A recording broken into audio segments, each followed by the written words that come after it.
दबाने के लिए ये सारी है। मैं आपको विश्वास दिलाता हूँ कि अब तक आपकी आवाज सुनने वाला कोई नहीं था। अब आपकी अपनी होंगे, आप चाहे तो दरखास्त लिख के दे सकते हो। आपके गांव में हम आएंगे, आपका ना एक काम आपने करना है, आपने सबने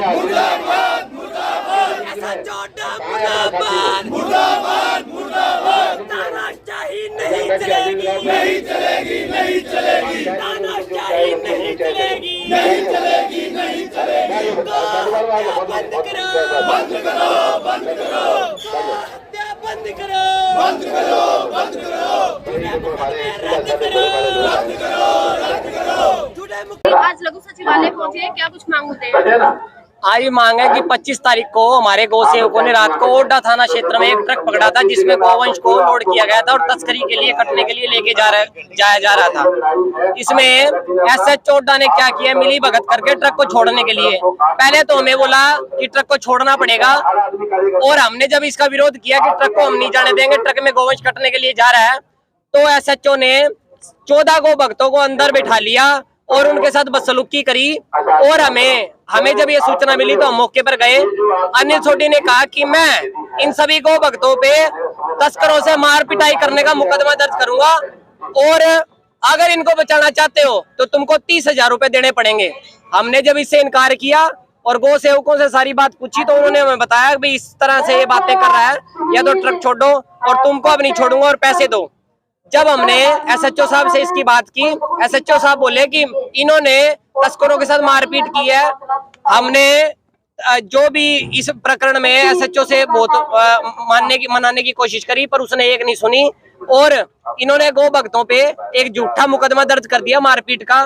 हमारे पास उसका वीडियो है। ये तस्कर ये लिख के दे रहा है, इसमें एक एप्लीकेशन तस्कर लिख के दे रहा है कि मुझे ये मारपीट करने लग गए, और फिर पुलिस ये शोर सुनकर आ गई।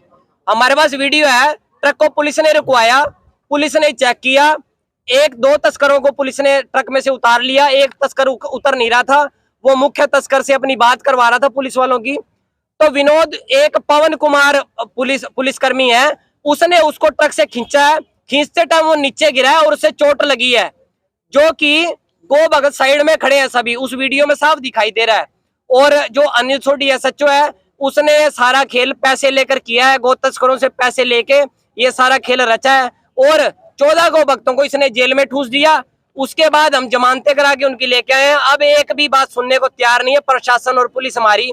हम इसके लिए एसपी साहब से मिल चुके हैं, एडीजी साहब ने बात की। एडीजी साहब को उसने बताया कि हमने इस पे पशु क्रूरता अधिनियम लगाया गौ तस्करों के खिलाफ, गौ हत्या अधिनियम भी नहीं लगाया गौ तस्करों के खिलाफ। एडीजीपी साहब ने बात करके उनको कह के पशु क्रूरता अधिनियम के साथ गौ हत्या अधिनियम को जुड़वाया है। अनिल सोडी एसएचओ ने सारी हदें पार कर दी। ये ना तो संविधान को मानता, ना धर्म को मानता। संविधान में जब गाय काटना बैन है, जब हमारा धर्म कह रहा है कि गौ हत्या गलत बात है, गौ हत्या नहीं करनी चाहिए, ये प्रतिबंधित है धर्म और संविधान के हिसाब से, तो ये कौन व्यक्ति है जो ना धर्म को मानता ना संविधान को मानता? और जो व्यक्ति धर्म और संविधान दोनों को नहीं मानता, उसको इस देश के अंदर रहने का भी अधिकार नहीं है। वो तो एसएचओ बना के रख रखा है। मैं प्रशासन से ये कहता हूँ उसके खिलाफ सख्त कार्रवाई की जाए। एविडेंस है पैसा मांगने के आपके पास? बिल्कुल जी बिल्कुल। ये अनिल सोडी एसएचओ जो है, मैं जब इसके पास गया, इसने बोला कि मैं इनके ऊपर मुकदमा दर्ज करूंगा या फिर इस ट्रक को छोड़ दूंगा। मैंने कहा जी ट्रक नहीं छोड़ने देते, गौ भक्तों को तो आपको छोड़ना ही पड़ेगा। वो बोले इसकी फीस होती है हर काम की। उसने मेरे से 30,000 रुपए मांगे हैं। मैंने जब अंदर बैठे लड़कों से पूछा, मैंने कहा क्या मामला हुआ? बोलो जी अंदर बिठा लिया बेवजह, और हमसे भी पैसे मांग रहा है। उनसे भी पैसे मांगे और मेरे से भी इस व्यक्ति ने पैसे मांगे। अब क्या करना चाहते हैं? मैं चाहता हूं कि एसएचओ ओडा को सस्पेंड किया जाए, और ये जो झूठा मुकदमा इन्होंने दर्ज किया है इसको तुरंत प्रभाव से रद्द किया जाए। और सरकार को पूछता हूँ कि गाय के नाम पे वोट लेके जो सरकार आई है, आज हमें सदस्य भी बना रखे हैं, तो क्या इस तरह से गोरक्षा होगी? ये तानाशाही अधिकारी इस तरह से हमें गोरक्षा करने देंगे?